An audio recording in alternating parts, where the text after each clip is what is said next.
Bismillahirrahmanirrahim. Assalamualaikum warahmatullahi wabarakatuh. Innal hamdalillah nahmaduhu ta'ala wa nasta'inuhu wa nastaghfiruh wa na'udzu billahi min shururi anfusina wa sayyiati a'malina. May yahdihillahu fala mudhillalah wa may yudlil fala hadiyalah. Wa asyhadu an la ilaha illallah wahdahu la syarikalah wa asyhadu anna Muhammadan abduhu wa rasuluh, amma ba'd. Kaum muslimin jamaah salat subuh yang dimuliakan oleh Allah Subhanahu wa taala. Alhamdulillah pada pagi hari ini kembali Allah Subhanahu wa taala berikan kesempatan, kemudahan bagi kita untuk melanjutkan mengkaji tafsir surah Al-Baqarah, dan pembahasan kita pada pagi hari ini memasuki ayat yang ke 197, dan nanti apabila masih ada waktu maka kita akan sebutkan kekurangan faedah di ayat yang ke 196, yaitu melanjutkan pembahasan sebelumnya. Allah Subhanahu wa taala berfirman, Al-Hajju ashhurum ma'lumat. Al-Hajju itu ibadah haji itu adanya pada ashhurum ma'lumat, bulan-bulan yang dimaklumi. Maklumat maknanya ma'rufat, yaitu bulan-bulan yang telah diketahui, yaitu bulan Syawal, Dzulqa'dah dan Dzulhijjah. Faman farada fihinnal hajja, maka barang siapa yang dia sudah berniat untuk menunaikan ibadah haji fihinna, di dalam bulan-bulan tersebut, yaitu bulan-bulan haji, fala rafatha wala fusuqa wala jidala fil hajj, maka kata Allah tidak boleh baginya untuk rafath, yaitu melakukan hubungan suami istri atau muqaddimahnya, wala fusuqa, tidak boleh dia melakukan perbuatan maksiat, wala jidala fil hajj, demikian juga berdebat dalam ibadah haji. Wa ma taf'alu min khairi ya'lamullah, dan apa saja yang kalian kerjakan min khairin, berupa kebaikan, ya'lamullah, niscaya Allah mengetahuinya. Wa tazawwadu fa inna khairaz zadit taqwa, dan hendaknya kalian berbekal, karena sesungguhnya sebaik-baik bekal adalah ketakwaan. Wattaquni ya ulil albab, hendaknya kalian bertakwa kepadaku wahai orang-orang yang ulil albab, yaitu memiliki akal. Maka jamaah salat subuh yang dirahmati oleh Allah Subhanahu wa taala, terkait dengan ayat ini disebutkan oleh para ulama, di antaranya pengarang kitab Aunur Rahman fi Tafsiril Quran, itu terkait dengan firman Allah Subhanahu wa taala, Al-Hajju ashhurum ma'lumat. Jadi haji itu waktunya pada bulan-bulan yang maklumat, yaitu sudah diketahui. Jadi makna al-hajju ashhurum maklumat adalah waktul haji ashhurum maklumat.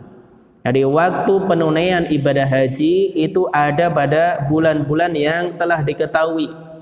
Maklumat maknanya adalah ma'rufat wa mashurat, telah diketahui dan dikenal. Bulan apa sajakah yang termasuk bulan haji? Para ulama katakan wahia salasatu ashur, yaitu 3 bulan Syawal, Dzulqa'dah wa Dzulhijjah. Jadi penunaian ibadah haji itu di bulan Syawal, Dzulqa'dah dan Dzulhijjah. Karena dalam bahasa Arab lafadz ashur itu bentuk jamak, dia termasuk jamak taksir, wa aqallul jam'i tsalatsa. Dan dalam bahasa Arab disebut jamak itu minimal 3. Wa aidan fa inna a'malal haji la tantahi illa fil yaumi tsalits asyar min Dzulhijjah.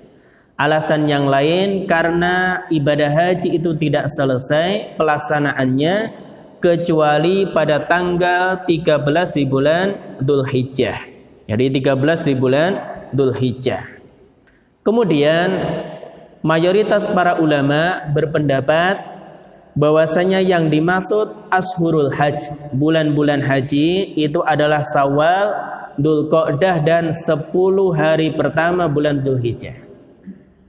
Maka ada dua pendapat di kalangan para ulama yang dimaksud al-hajju ashhurum ma'lumah, yaitu pelaksanaan atau waktu ibadah haji itu ada pada bulan-bulan yang dimaklumi. Yaitu apakah bulan-bulan pelaksanaan ibadah haji? Yang pertama bulan Syawal, Dzulqa'dah, para ulama sepakat. Nah, yang menjadi titik perbedaan mereka, apakah semua bulan Dzulhijjah itu masuk dalam bulan haji atau hanya 10 hari pertama di bulan Dzulhijjah. Sebagian ulama mengatakan bahwasanya semua bulan Dzulhijjah adalah pelaksanaan ibadah haji, dan ini pendapat Syekh Muhammad bin Shalih Al-Utsaimin rahimahullahu taala dalam tafsir surah Al-Baqarah beliau. Adapun pendapat jumhur atau mayoritas para ulama bahwasanya bulan Dzulhijjah yang itu masuk bulan-bulan haji hanya 10 hari pertama di bulan Dzulhijjah. Hanya 10 hari pertama di bulan Dzulhijjah. Maka ini pendapat jumhur atau mayoritas para ulama. Kemudian Allah Subhanahu wa taala katakan faman farada fihinnal hajjah. Maka siapa saja yang dia berniat untuk menunaikan ibadah haji di bulan-bulan tersebut. Jadi dia ihram di bulan-bulan tadi, yaitu di bulan Syawal, Dzulqa'dah, atau 10 hari pertama di bulan Dzulhijjah, maka fala rafatha wala fusuqa wala jidala fil hajj. Maka terkait dengan hal ini tidak ada perbedaan pendapat di kalangan para ulama annal ihrama bil hajj la yasihu ba'da fajrin yauman nahr. Jadi bahwasanya niat ihram atau niat menunaikan ibadah haji itu tidak sah apabila seorang dia melakukannya ba'da fajrin yauman nahr, setelah terbit fajar pada tanggal 10 Zulhijjah. Jadi kalau seorang dia ihram haji, berniat masuk dalam manasik haji, kok setelah terbit fajar pada tanggal 10 di bulan Zulhijjah, maka para ulama sepakat bahwasanya ihramnya tidak sah. Kama la khilafa, sebagaimana juga para ulama ini tidak berbeda pendapat anna a'malal haji la tantahi fil yaumil akhir, bahwasanya amalan ibadah haji itu tidak selesai di tanggal 10 karena masih ada tanggal 11, 12 dan 13. Bal tantahi illa ba'dahu, bahkan tidak mungkin selesai kecuali setelahnya. Jadi minimal tanggal 12 di bulan Dzulhijjah. Jadi minimal tanggal 12 di bulan Dzulhijjah. Maka makna al-hajju ashhurum ma'lumat menurut mayoritas para ulama, yaitu Syawal, Dzulqa'dah dan 10 hari pertama di bulan Dzulhijjah, ini maknanya adalah seorang dia berniat untuk masuk dalam manasik haji. Ini enggak boleh melebihi 10 hari pertama di bulan Dzulhijjah. Adapun pelaksanaan ibadah haji sendiri bukan berarti ketika sudah tanggal 10 di bulan Dzulhijjah selesai, tidak.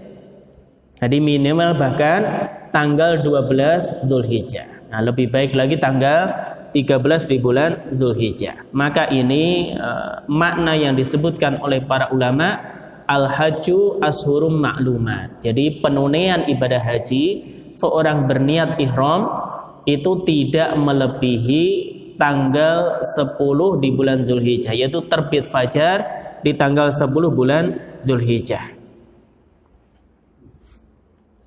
Kemudian Allah katakan faman farada fihinnal hajja. Jadi faman farada fihinnal hajja, maka barang siapa yang dia berniat untuk menunaikan ibadah haji fihinna, di bulan-bulan tersebut. Bulan apa yang dimaksud? Syawal, Dzulqa'dah dan 10 hari pertama di bulan Dzulhijjah. Maka makna farada fihinna ay ahrama fihinna bil hajj.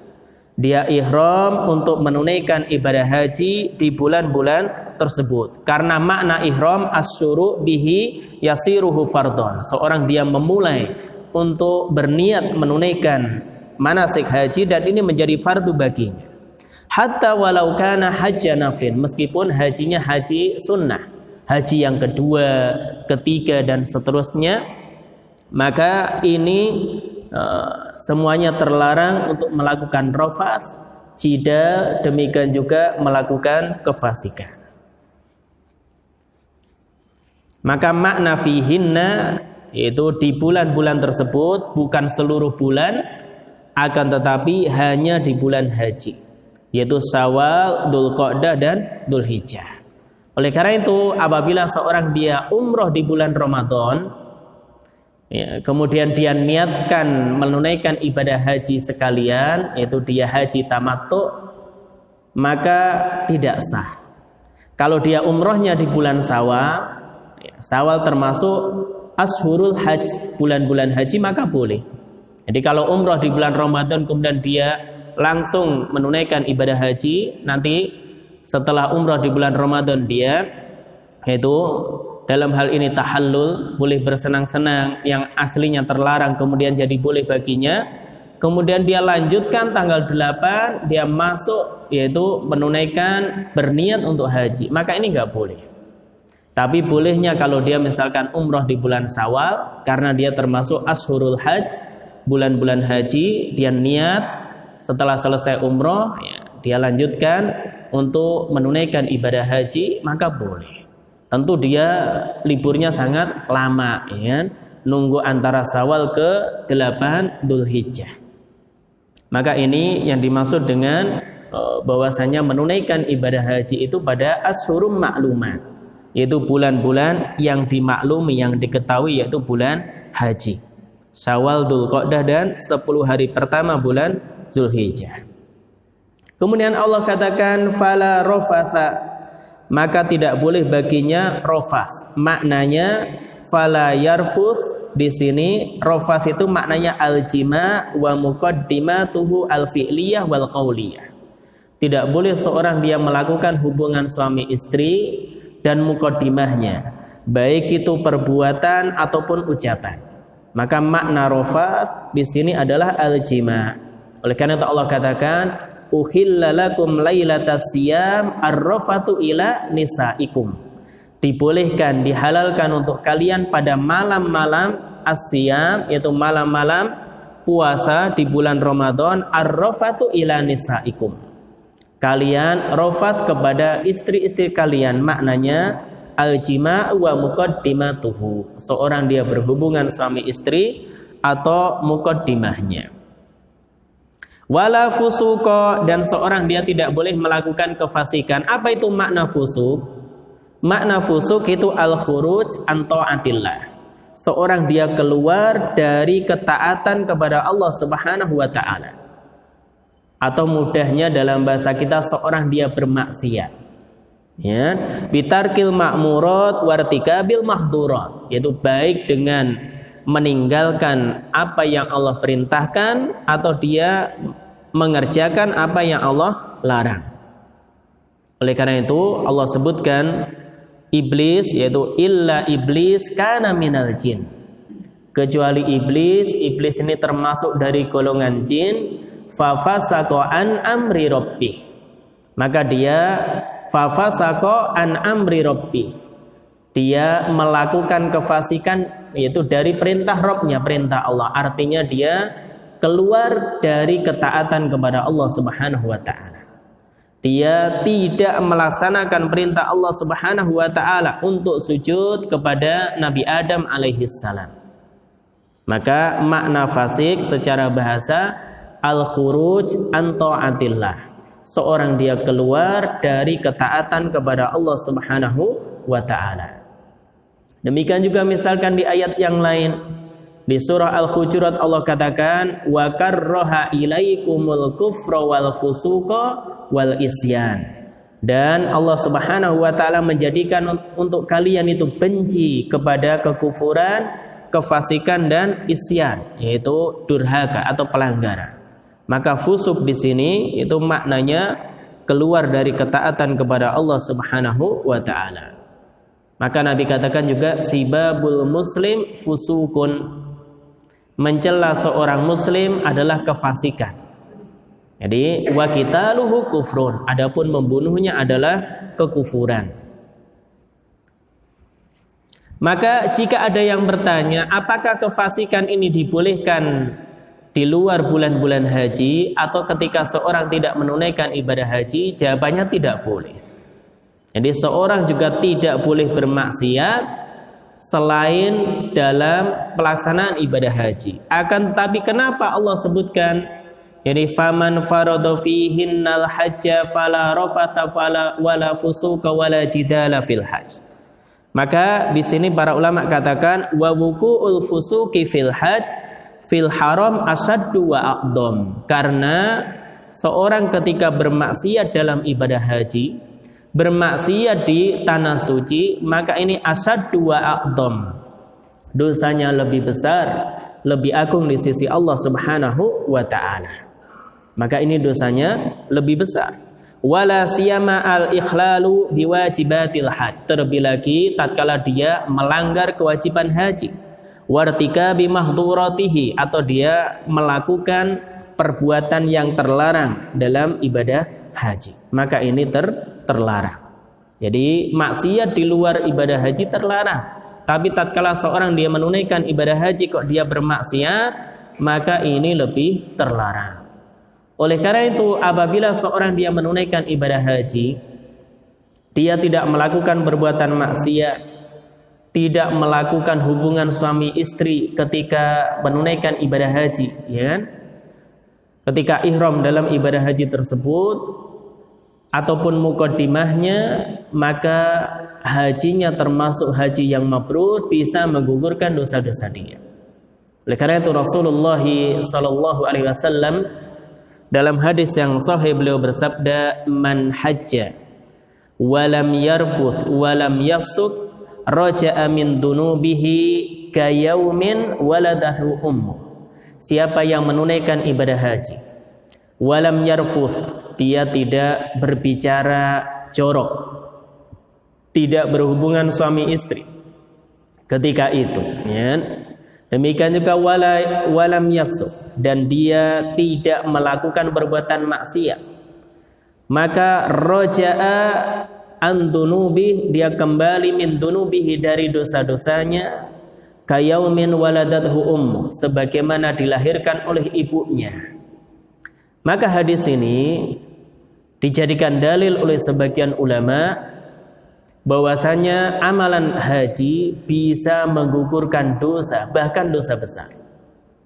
Jadi amalan haji itu bisa menggugurkan dosa, tidak hanya as-shaghair, bahkan al-kabair. Kenapa? Karena Nabi SAW sebutkan, apabila seorang dia menunaikan ibadah haji, dia dalam hal ini melakukan ketaatan, tidak berbuat maksiat, maka dia kembali seperti dilahirkan ibunya. Dan bayi yang baru terlahir tidak membawa dosa, maka seolah-olah Allah hapuskan semua dosa dia, baik dosa kecil ataupun dosa besar. Sehingga zahir hadis menunjukkan bahwasanya amalan ibadah haji apabila memenuhi syarat, yaitu seorang dia walam yarfuth walam yafsuk, maka dia kembali seperti bayi yang dilahirkan oleh ibunya, maka bisa menghapuskan dosa-dosa dia. Zahirnya demikian. Tentu semakin seorang ketika menunaikan ibadah haji, yaitu dia berada dalam ketaatan kepada Allah Subhanahu wa taala, tidak melakukan maksiat, maka kualitas hajinya semakin besar. Tentu ini bisa berpotensi menghapuskan atau menggugurkan dosa-dosa dia, baik dosa kecil ataupun dosa besar. Adapun pendapat jumhur atau mayoritas para ulama, apabila ada suatu dalil, yaitu sebuah amalan dia bisa menggugurkan dosa, yang dimaksud adalah as-shaghair, dosa kecil.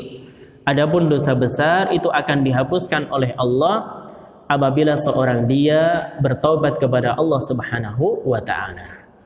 Akan tapi perlu kita perhatikan, karena zahir hadis menunjukkan demikian, tentu seorang dia ingin apabila melakukan suatu amalan dan amalannya tersebut benar-benar berkualitas, maka ini bisa menggugurkan dosa dia, baik dosa kecil ataupun dosa besar. Oleh karena itu Allah juga, Nabi SAW beliau juga mengatakan, al-hajjul mabrur laisa lahu jazaa'un illal jannah.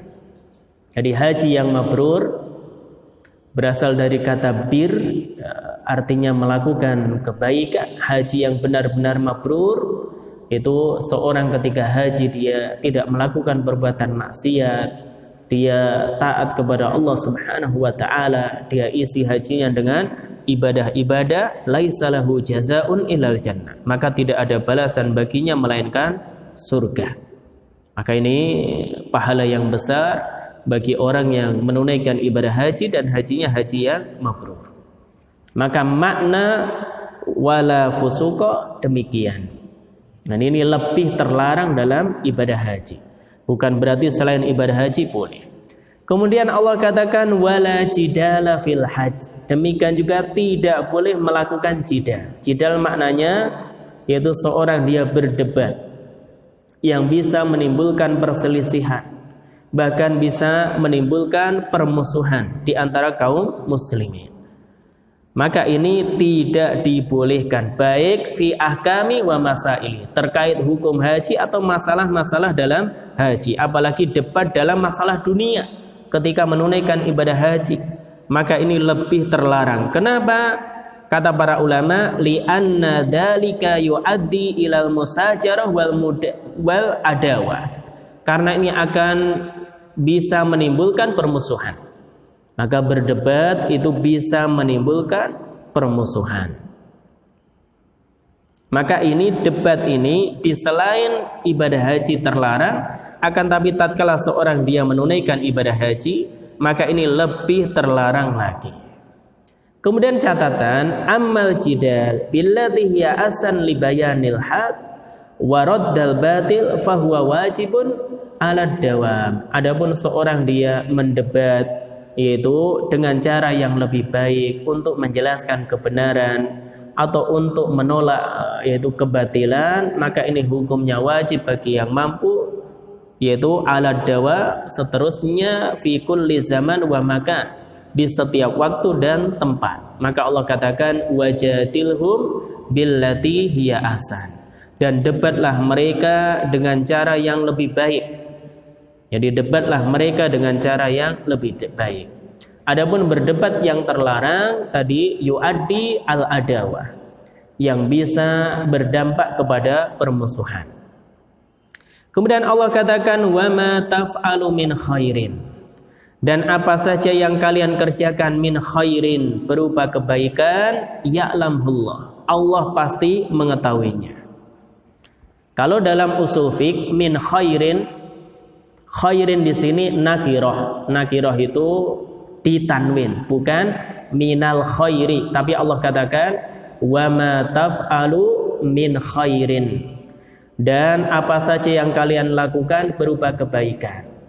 Jadi apabila ada nakirah fi siyaqis syart, dalam konteks kalimat syarat, ya, apa saja, ya kan, di mana saja, ya kan, maka itu syarat. Wa ma taf'alu min khairin, dan apa saja yang kalian lakukan berupa kebaikan, ya'lamullah, Allah pasti mengetahuinya. Maka ada kaidah an-nakirah fi siyaqis syarti yufidul umum. Apabila ada nakirah dalam konteks kalimat syarat, memberikan faedah umum, kebaikan apa saja. Jadi maknanya adalah fata umma kulla khairin, mencakup semua kebaikan, qalilan kana au katsiran, baik yang sedikit ataupun yang banyak, saghiran kana au kabiran, baik kecil ataupun besar, wajiban kana au manduban, baik itu diwajibkan ataupun sunnah, semuanya Allah ketahui. Jadi semuanya Allah ketahui. Maka ini faedah yang penting, tidak boleh seorang muslim meremehkan kebaikan. Karena semua kebaikan Allah tahu, artinya Allah akan memberikan balasan, bahkan balasan yang terbaik. Demikian juga ini menunjukkan seorang muslim hendaknya tatkala melakukan kebaikan ikhlas untuk Allah Subhanahu wa taala. Jangan beranggapan kalau saya berbuat baik, saya melakukan ibadah, gak ada orang yang tahu, Allah gak akan balas. Allah tahu. Maka tidak perlu seorang dia mencari muka di hadapan manusia, akan tapi yang lebih penting seorang dia memperbagus ibadahnya, di hadapan Allah Subhanahu wa taala. Karena apa? Wa ma taf'alu min khairin ya'lamullah. Dan apa saja kebaikan yang kalian lakukan, ya'lamullah, Allah mengetahuinya. Maka enggak ada satupun kebaikan yang disia-siakan oleh Allah Subhanahu wa taala. Maka apabila seorang dia merenungi benar-benar ayat ini, maka akan mudah baginya untuk melakukan kebaikan dan ikhlas untuk Allah Subhanahu wa taala. Enggak perlu dia mendengarkan komentar orang lain, dia puji ataupun dia celak, terserah, yang penting dia apa? Melakukan kebaikan lillah, untuk Allah Subhanahu wa taala, dan Allah tahu apa yang ada di dalam hati kita. Maka ini juga isyarat hati-hati, jangan sampai seorang dia melakukan suatu kebaikan yang dohirnya itu perbuatan baik, amal soleh, akan tetapi ternyata tidak ikhlas untuk Allah Subhanahu wa taala. Ya'lamullah, Allah mengetahuinya. Maka kebaikan yang kecil, yang besar, ya kan, yang sedikit, yang banyak, yang wajib ataupun yang sunnah, semuanya diketahui oleh Allah Subhanahu wa taala. Maknanya apa? Yukhitu bihi, Allah mengetahuinya, ilman, yaitu Allah meliputi dengan ilmunya. Wa yusihi adadan wa yujazikum alaih, Allah akan menghitungnya dan Allah akan memberikan balasan kepada kalian. Jadi setiap kebaikan yang kita lakukan, maka Allah akan berikan balasan kepada kita. Maka kata penulis Aunur Rahman fi tafsiril Quran, wa fi hada targhibun wa hathun 'alal iktsari min af'alil khair. Maka di dalam ayat ini terdapat dalil yang menunjukkan sangat dianjurkannya seorang dia bersemangat dan antusias untuk memperbanyak melakukan kebaikan. Min anwa'il qurbat, dari ibadah-ibadah yang bisa mendekatkan diri kepada Allah Subhanahu wa taala.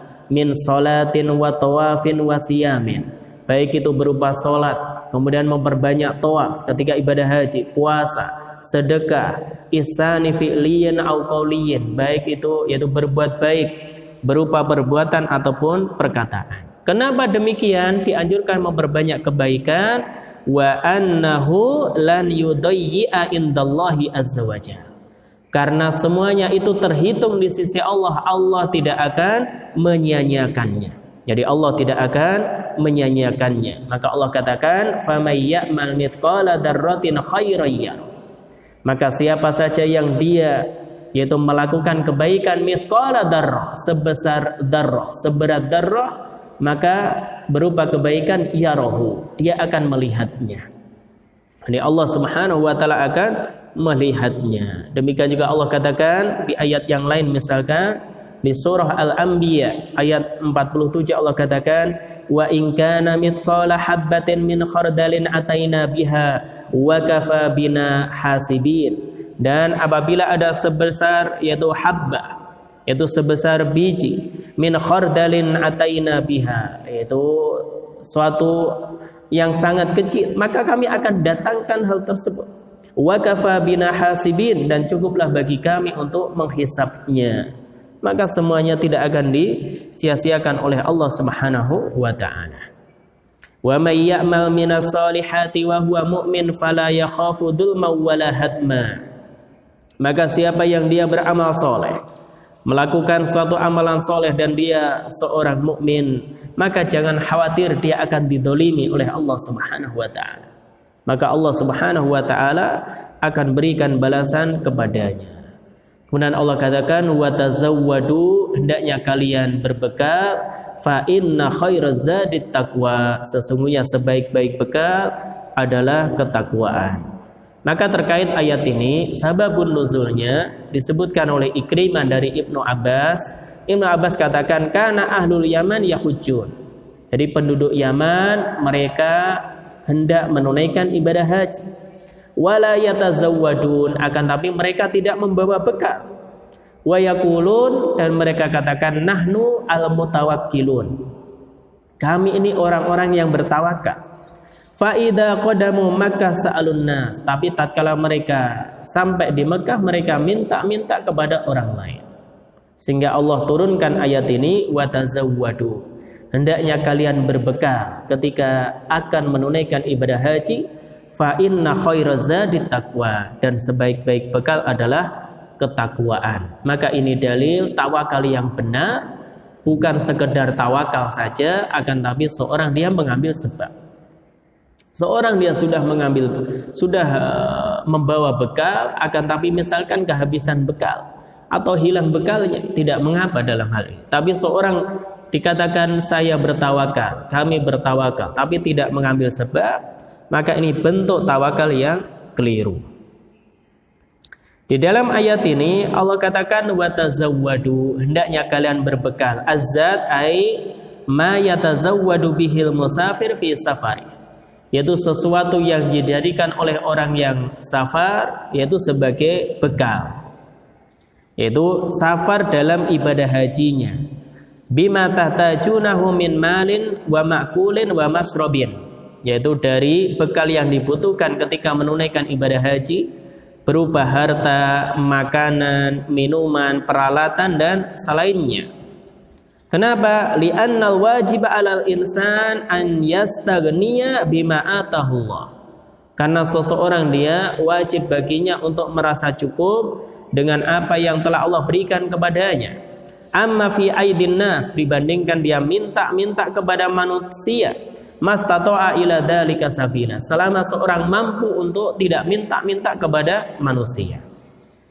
Maka yuhramu alaihi ayyakuna alatan wa wakalan alal akhirin, haram bagi seseorang dia minta-minta menjadi beban bagi orang lain. Jadi meminta-minta menjadi beban bagi orang lain, maka ini hukumnya diharamkan. Bal innahu yundabu lil haji iftaruz zat wal qarab. Bahkan bagi orang yang menunaikan ibadah haji dianjurkan memperbanyak membawa bekal, dan dia dermawan ketika itu. Jadi tatkala seorang dia bekalnya banyak, dia bisa memberi kepada saudaranya atau saudaranya yang sangat membutuhkan. Wal munafasa fi it'amir rafaqah, yaitu seorang dia berlomba-lomba untuk memberikan makan kepada orang yang membutuhkan.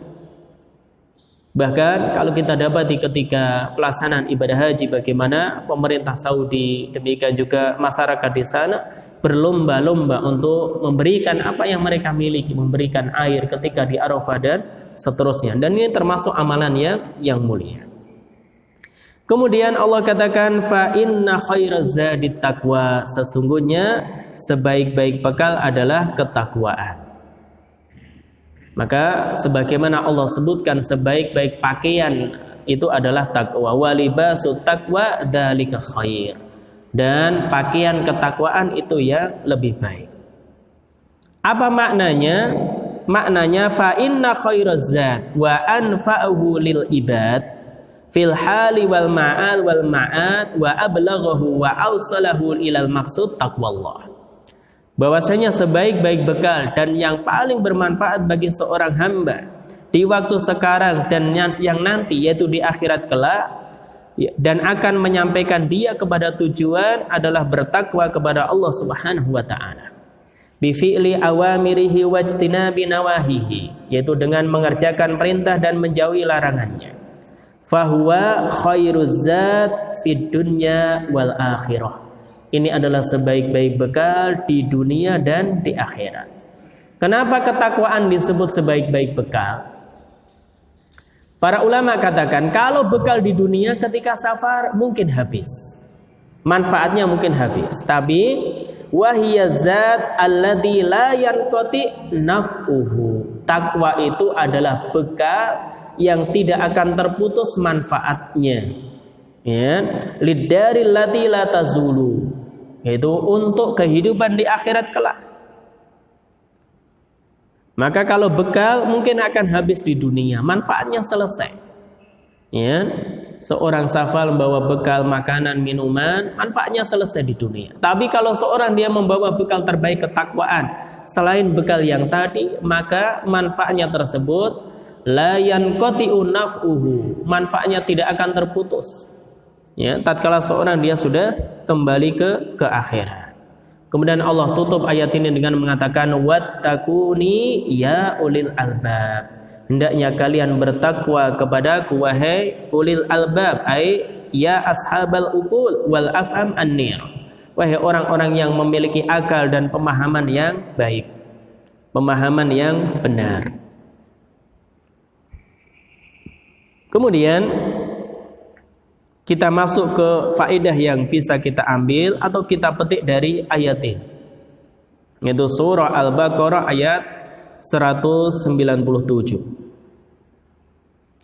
Faedah yang pertama yang disebutkan oleh para ulama, di antaranya penulis Aunur Rahman fi Tafsiril Quran, beliau katakan anna lil haji ashuran ma'lumat. Ayat ini dalil bahwasanya ibadah haji pelaksanaannya itu pada bulan-bulan yang dimaklumi. Dalilnya apa? Allah katakan al-hajju ashurun ma'lumat. Jadi waktu menunaikan ibadah haji itu pada bulan-bulan yang dimaklumi, yaitu apa? Syawal, Dzulqa'dah dan Dzulhijjah.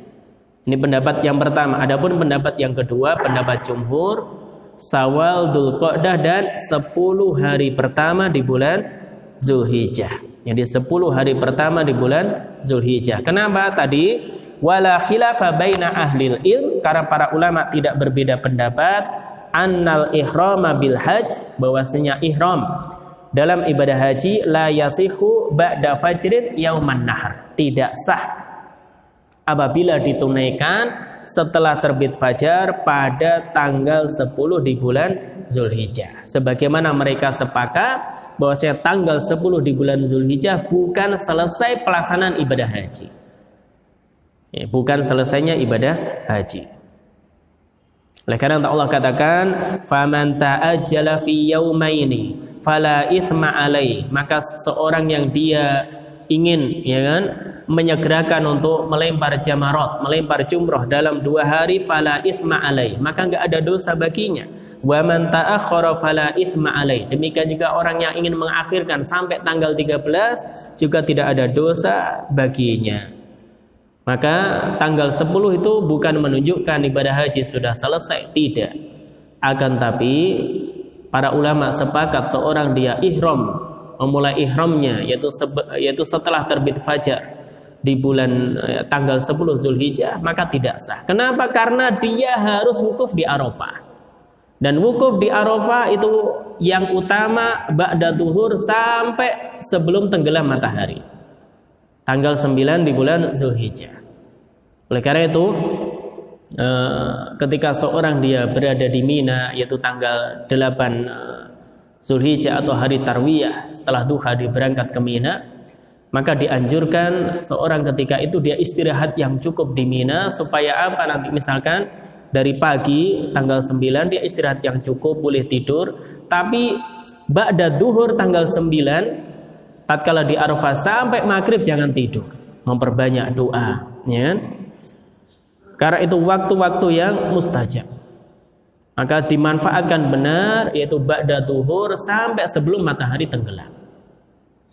Bahkan kalau seorang dia ngantuk, ya kan, boleh baginya dianjurkan dia minum kopi atau yang semisalnya. Yang jelas diusahakan itu ketika itu kondisi yang fit, benar-benar dia manfaatkan. Oleh karena itu tidak dianjurkan bagi orang yang wukuf di Arafah untuk puasa Arafah. Tidak dianjurkan bagi orang yang dia menunaikan ibadah haji wukuf di Arafah tanggal 9 Dzulhijjah dia puasa Arafah. Itu untuk supaya dia bisa kuat beribadah kepada Allah Subhanahu wa taala. Dan ada udzur, yaitu orang apabila tidak mampu atau tidak mungkin berada di Arafah dari terbit yaitu ba'da zuhur sampai tenggelam matahari, minimal dia menemui atau berada di Arafah sebelum terbit fajar tanggal 10 Dzulhijjah. Oleh karena itu ihram setelah itu enggak sah. Karena dia tidak wukuf di Arafah. Karena dia tidak wukuf di Arafah. Bil ijma, dengan kesepakatan para ulama. Kemudian faedah berikutnya, annal ihrama bil haji la yasihu illa fi ashurihi. Ayat ini dalil ihram untuk menunaikan ibadah haji tidak sah kecuali pada bulan haji. Karena Allah sudah tentukan al-hajju ashurun ma'lumat. Oleh karena itu tadi disampaikan, seorang ketika dia umroh di bulan Ramadan sekalian dia niat menunaikan ibadah haji, tidak boleh. Haji tamattu misalkan enggak boleh. Tapi kalau di bulan Syawal boleh. Jadi umroh di bulan Syawal dia niat untuk haji dan hajinya haji tamattu boleh. Jadi setelah selesai umroh dia melakukan perbuatan yang sebelumnya dilarang dalam umrah sampai nanti ketemu tanggal 8 di bulan Zulhijjah.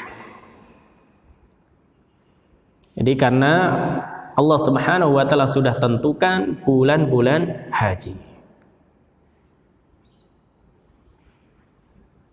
Sebagian ulama berpendapat bahwasanya haji atau ihram untuk haji itu yasihu fi jami'i ashuril sanah, yaitu boleh dilakukan pada sepanjang bulan. Ya, wayan akid ma'al karoha, dia katakan itu sah, akan tapi hukumnya dimakruhkan. Ini hukumnya dimakruhkan. Maka mereka katakan al-hajju ashurun ma'lumat, maknanya al-hajju al-afdal wa akmal hajju atau hajjun ashurun ma'lumat. Jadi haji yang lebih utama itu dilaksanakan ihramnya pada bulan-bulan yang diketahui. Akan tapi ini pendapat yang lemah, pendapat yang kurang tepat terkait dengan hal ini, dan yang kuat bahwasanya ihram haji hanya boleh dilakukan itu di bulan-bulan haji, tidak boleh sepanjang bulan atau bulan-bulan yang lainnya selain 3 bulan tadi, selain Syawal, Dzulqa'dah dan Dzulhijjah. Kemudian faedah berikutnya, faman farada fihinnal hajjah, maka siapa yang berniat untuk menunaikan ibadah haji di bulan-bulan tersebut, ini dalil jawazu fardil hajj fi jami'il ashur ats-tsalatsa. Bolehnya seorang dia berniat ihram haji di ketiga bulan tersebut. Akan tetapi tadi para ulama sepakat bahwasanya berdasarkan sunnah annal ihrama bil hajj la yasihu ba'da fajrin yauman nahar. Ihram atau berniat masuk dalam manasik haji ini tidak boleh setelah terbit fajar pada tanggal 10 di bulan Zulhijjah. Jadi harus sebelumnya, harus bertemu dengan Arafah, harus bertemu dengan yaitu tanggal 9 Zulhijjah. Kemudian faedah berikutnya, annal ihrama bil haji awil umrah yan'aqidu bi mujarradi niyyatid dukhuli fin nusuk. Ihram dalam ibadah haji ataupun umrah itu dianggap yan'aqid, sah, sekedar seorang dia niat masuk dalam manasik haji ataupun umrah. Karena makna farado di sini nawad dukhul fihi, dia berniat untuk masuk, ya kan, menunaikan manasik haji ataupun umrah. Jadi faman farada fihinnal hajja ay nawa ad-dukhul fihi, seorang dia berniat untuk masuk dalam ibadah haji di bulan-bulan tersebut. Maka di sini maknanya adalah nawa, ada seorang dia berniat. Kemudian anna man ahrama bil haji wajaba alaihi itmamuhu. Ayat ini dalil orang yang dia sudah berniat ihram dalam ibadah haji wajib untuk menyempurnakannya, hatta walau kana naflan, meskipun hajinya adalah haji yang sunnah. Ini juga dalilnya wa atimmul hajja wal umrata lillah. Dalilnya adalah ayat sebelumnya juga. Selain ayat ini, faman farada fihinnal hajj, adalah wa atimmul hajja wal umrata lillah.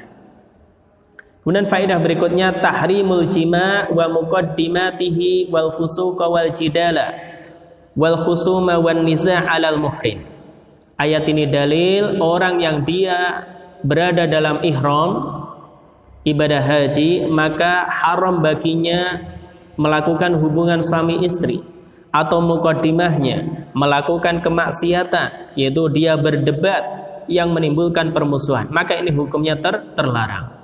Karena Allah katakan fala rafatha wala fusuqa wala jidala fil hajj. Demikian juga sairu mahdhuratil ihram, semua larangan-larangan ketika seorang dia yaitu ihram untuk haji ataupun umrah. Kemudian faedah berikutnya tauqidu khirmatil fusuki wal jidali fil hajj. Ayat ini dalil sangat ditekankannya atau sangat haramnya seorang dia bermaksiat dan berdebat dalam ibadah haji.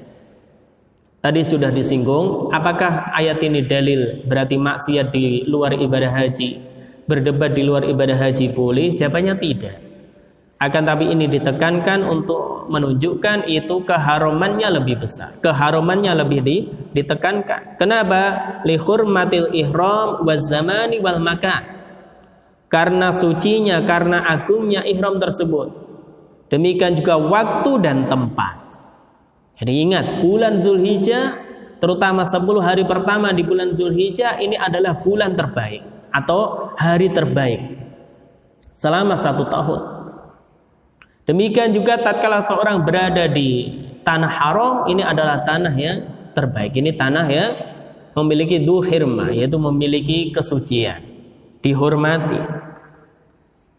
Oleh karena itu, perbuatan maksiat yang dilakukan ketika menunaikan ibadah haji dan di tanah haram, maka ini tentu lebih terlarang dibandingkan maksiat yaitu di luar tanah haram atau di selain menunaikan ibadah haji. Kemudian faedah berikutnya at-targhibu fi fi'lil khair. Ayat ini dalil hendaknya seorang muslim bersemangat melakukan kebaikan. Kenapa? Wa annahu lan yudayyi'a indallahi azza wa jalla. Karena ingat, kebaikan yang dia lakukan gak akan disia-siakan di sisi Allah. Qalla au katsur, baik kebaikan yang dia lakukan itu sedikit ataupun banyak. Apa dalilnya? Wa ma taf'alu min khairin ya'lamullah. Jadi apa saja kebaikan yang kalian lakukan, ya'lamullah, Allah mengetahuinya. Artinya Allah akan berikan balasan kepadanya. Maka hendaknya seorang muslim dia orang yang antusias, punya semangat untuk melakukan kebaikan. Kemudian ayat ini dalil ilmullahi azza wa jalla bi jami'i af'alil ibad. Ilmu Allah meliputi yaitu segala sesuatu sampai perbuatan seorang hamba. Maka enggak ada satupun perbuatan makhluk yang tidak diketahui oleh Allah Subhanahu wa taala.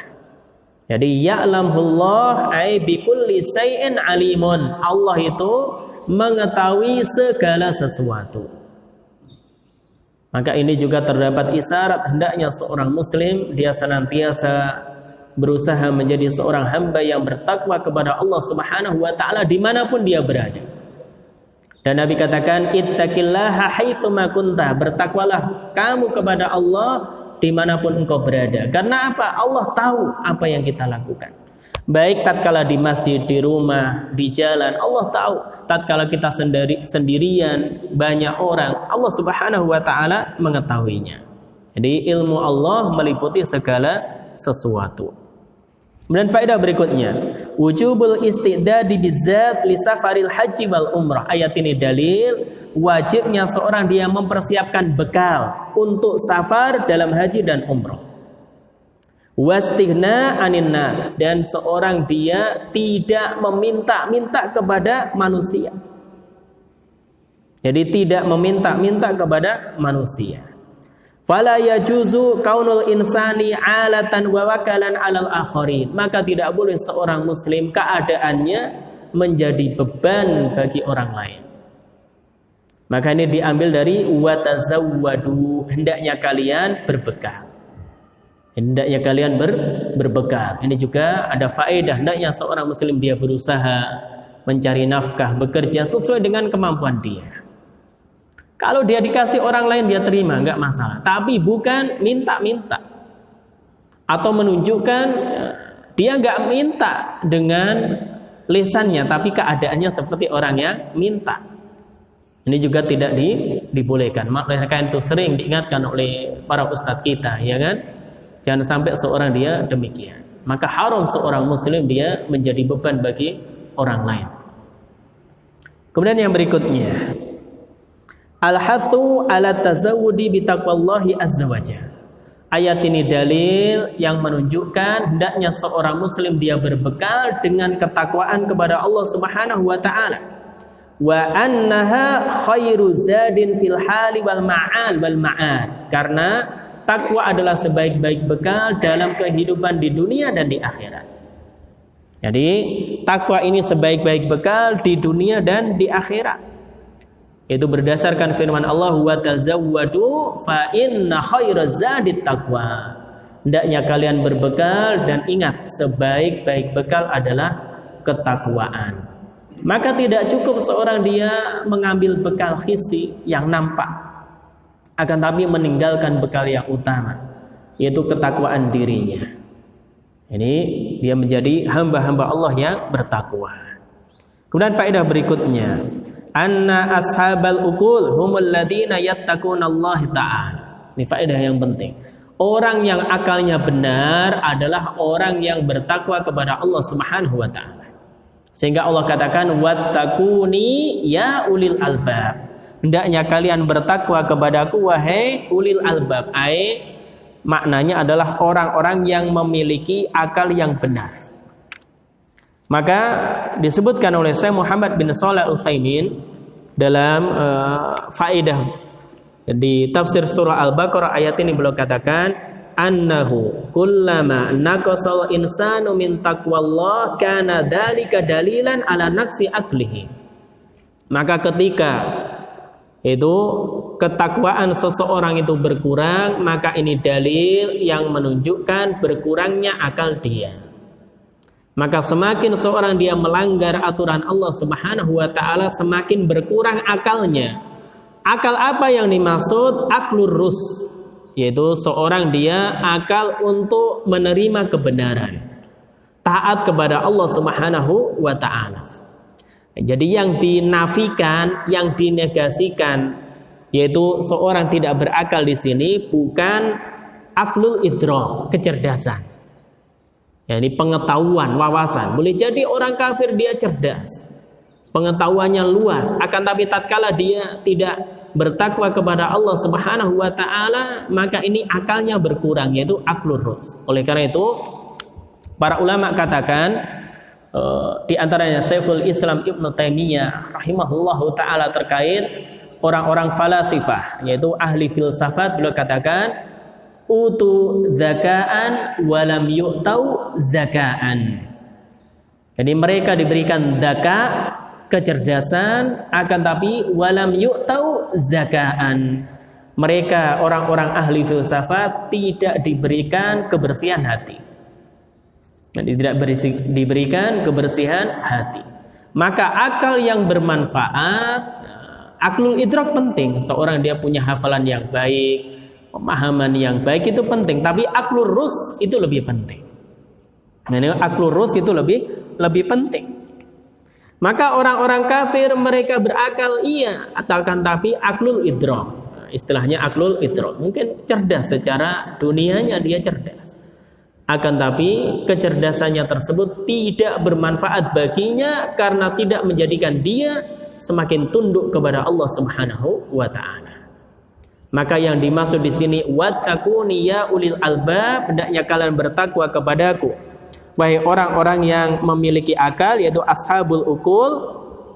Maka di sini maknanya adalah aklul rus, yaitu seorang dia akalnya tersebut tunduk dengan aturan-aturan Allah Subhanahu wa taala, menjadikan akalnya tersebut yaitu dia semakin bertakwa kepada Allah Subhanahu wa taala. Maka ashabul uqul, orang yang berakal, hakikatnya adalah ahlut taqwa, yaitu orang-orang yang bertakwa kepada Allah Subhanahu wa taala. Oleh karena itu, semakin seorang dia bertakwa kepada Allah, hakikatnya dia semakin berakal di sisi Allah Subhanahu wa taala. Hakikatnya dia orang yang berakal di sisi Allah Subhanahu wa taala. Oleh karena itu hidayah yang Allah berikan ini tidak berbanding lurus dengan aklul idrak, kecerdasan seorang dari sisi ini. Ada orang kampung, orang desa, mungkin ya ketika dengar pengajian juga belum tentu dia bisa memahami semuanya, atau ketika diminta untuk menjelaskan ulang belum tentu dia paham. Akan tapi ketika ada ilmu dia langsung amalkan. Jadi ketika ada ilmu dia langsung amalkan. Bahkan boleh jadi dia hanya percaya sama ustadznya atau kiainya. Akan tapi ini lebih bermanfaat bagi dia karena dia orang yang tunduk terhadap syariat Allah Subhanahu wa taala, dibandingkan orang yang dia diberikan oleh Allah Subhanahu wa taala kecerdasan, akan tapi ini tidak menjadikan dia semakin taat kepada Allah Subhanahu wa taala. Oleh karena itu kaum muslimin jamaah salat subuh yang dirahmati dan dimuliakan oleh Allah Subhanahu wa taala, maka hendaknya akal yang Allah berikan kepada kita, nikmat yang Allah berikan kepada kita, nikmat sehat, demikian juga nikmat waktu, nikmat jasad kita, tubuh kita, akal kita, itu semuanya digunakan dalam rangka untuk ketaatan kepada Allah Subhanahu wa taala. Itu yang bermanfaat bagi kita. Itu yang bermanfaat bagi kita. Adapun akal hanya sekedar zakat, ya, tanpa dibarengi dengan zakat, kebersihan hati seseorang untuk tunduk dan taat kepada Allah Subhanahu wa taala, maka ini tidak bermanfaat bagi seseorang. Bahkan justru ini akan menjadi hujjatun alaih. Akan menjadi hujjatun alaihi, akan jadi bumerang baginya. Karena dia tahu akan tapi tidak mengamalkan ilmunya. Karena dia tahu akan tapi tidak mengamalkan ilmunya. Dan ini mirip dengan orang-orang Yahudi. Jadi mirip dengan orang-orang Yahudi. Ini orang-orang Yahudi itu orang-orang yang dia diberikan Taurat, tsumma lam yahmiluha, kemudian tidak mengamalkan kandungan Taurat, maka ini seperti himar, seperti keledai yahmilu asfara, yang dia membawa tumpukan-tumpukan kitab di atas punggungnya. Keledai membawa tumpukan kitab, gak bisa ngambil manfaat dari kitabnya. Sebagaimana orang Yahudi, dia tahu kandungan Taurat, akan tapi tidak mengamalkan isinya. Jadi wallahu a'lam bishawab, mungkin itu yang bisa kita kaji, kita bahas dalam kajian kita pagi hari ini terkait tafsir singkat dari surah Al-Baqarah ayat 197. Demikian juga beberapa faedah yang bisa kita ambil dari ayat tersebut. Semoga bermanfaat bagi saya dan antum semuanya. Wallahu a'lam bishawab. Ada pertanyaan? Enggak ada. Baik, apabila tidak ada yang ditanyakan terkait materi kajian kita pagi hari ini, maka kita akhiri kajian kita dengan doa kafaratul majelis. Subhanakallahumma wa bihamdika asyhadu an la ilaha illa anta astaghfiruka wa atubu ilaik, wa akhiru da'wana anil hamdulillahi rabbil alamin. Wassalamualaikum warahmatullahi wabarakatuh.